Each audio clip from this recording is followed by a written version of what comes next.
परमाणु से लेकर भुवन कोश तक का वर्णन। श्री मैत्रेय जी कहते हैं, विदुर जी, पृथ्वी आदि कार्य वर्ग का जो सूक्ष्मतम अंश है, जिसका और विभाग नहीं हो सकता, तथा जो कार्य रूप को प्राप्त नहीं हुआ है और जिसका अन्य परमाणुओं के साथ संयोग भी नहीं हुआ है, उसे परमाणु कहते हैं। इस अनेक परमाणुओं के परस्पर मिलने से ही मनुष्यों को भ्रमवश उनके समुदाय रूप एक अवयवी की प्रतीति होती है। यह परमाणु, जिसका सूक्ष्मतम अंश है, अपने सामान्य स्वरूप में स्थित उस पृथ्वी आदि कार्यों की एकता, समुदाय अथवा समग्र रूप का नाम परम महान है। इस समय उसमें ना तो प्रलय आदि अवस्था भेद की स्फूर्ति होती है, न नवीन प्राचीन आदि काल भेद का भान होता है, और ना घटपटादि वस्तु भेद की ही कल्पना होती है। साधु श्रेष्ठ, इस प्रकार यह वस्तु के सूक्ष्मतम और महत्तम स्वरूप का विचार हुआ। इसी के सादृश्य से परमाणु आदि अवस्थाओं में व्याप्त होकर व्यक्त पदार्थों को भोगने वाले सृष्टि आदि में समर्थ अव्यक्त स्वरूप भगवान काल की भी सूक्ष्मता और स्थूलता का अनुमान किया जा सकता है। जो काल प्रपंच की परमाणु जैसी सूक्ष्म अवस्था में व्याप्त रहता है, वह अत्यंत सूक्ष्म है, और जो सृष्टि से लेकर प्रलय पर्यंत उसकी सभी अवस्थाओं का भोग करता है, वह परम महान है। दो परमाणु मिलकर एक अणु होता है, और तीन अणुओं के मिलने से एक त्रसरेणु होता है, जो झरोखे में से होकर आई हुई सूर्य की किरणों के प्रकाश में आकाश में उड़ता देखा जाता है।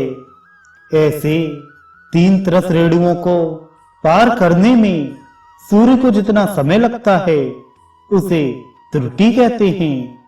इससे 100 गुना काल वेद कहलाता है, और 3 वेद का एक लव होता है। 3 लव को एक निमेष और 3 निमेष को एक क्षण कहते हैं। 5 क्षण की एक काष्ठा होती है, और 15 काष्ठा का एक लघु, 15 लघु की एक नाडिका अथवा दंड कहा जाता है। 2 नाडिका का एक मुहूर्त होता है, और दिन के घटने बढ़ने के अनुसार दिन एवं रात्रि की दोनों संधियों के 2 मुहूर्तों को छोड़कर 6 या 7 नाडिका एक प्रहर होता है। यह याम कहलाता है, जो मनुष्य के दिन या रात का चौथा भाग होता है। 6 पल तांबे का ऐसा बर्तन बनाया जाए जिसमें 1 प्रस्थ जल आ सके, और 4 माशे सोने की 4 अंगुल लंबी सलाई बनवाकर उसके द्वारा उस बर्तन के पैदे में छेद करके उसे जल में छोड़ दिया जाए। जितने समय में 1 प्रस्थ जल उस बर्तन में भर जाए, वह बर्तन जल में डूब जाए, उतने समय को एक नाडिका कहते हैं। विदुर जी, 4-4 पहर के मनुष्य के दिन और रात होते हैं, और 15 दिन रात का एक पक्ष होता है, जो शुक्ल और कृष्ण भेद से 2 प्रकार का माना गया है।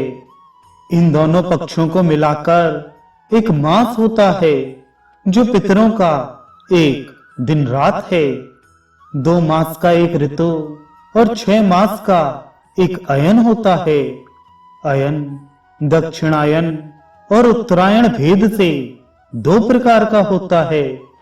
ये दोनों अयन मिलकर देवताओं के एक दिन रात होते हैं, तथा मनुष्य लोक में ये वर्ष या 12 मास कहे जाते हैं। ऐसे 100 वर्ष की मनुष्य की परम आयु बताई गई है। चंद्रमा आदि ग्रह, अश्विनी आदि नक्षत्र और समस्त तारा मंडल के अधिष्ठाता काल स्वरूप भगवान सूर्य परमाणु से लेकर संवत्सर पर्यंत काल में 12 राशि रूप संपूर्ण भुवन कोश की निरंतर परिक्रमा किया करते हैं। सूर्य, बृहस्पति, सवन, चंद्रमा और नक्षत्र संबंधी महीनों के भेद से यह वर्ष ही संवत्सर, परिवत्सर, इडावत्सर, अनुवत्सर और वत्सर कहा जाता है। विदुर जी, इन 5 प्रकार के वर्षों की प्रवृत्ति करने वाले भगवान सूर्य की तुम उपहार आदि समर्पित करके पूजा करो। ये सूर्य देव पंचभूतों में से तेज स्वरूप हैं और अपनी काल शक्ति से बीज आदि पदार्थों की अंकुर उत्पन्न करने की शक्ति को अनेक प्रकार से कार्योन्मुख करते हैं। ये पुरुषों की मोह निवृत्ति के लिए उनकी आयु का क्षय करते हुए आकाश में विचरते रहते हैं तथा ये ही सकाम पुरुषों को यज्ञादि कर्मों से प्राप्त होने वाले स्वर्ग आदि मंगलमय फलों का विस्तार करते हैं।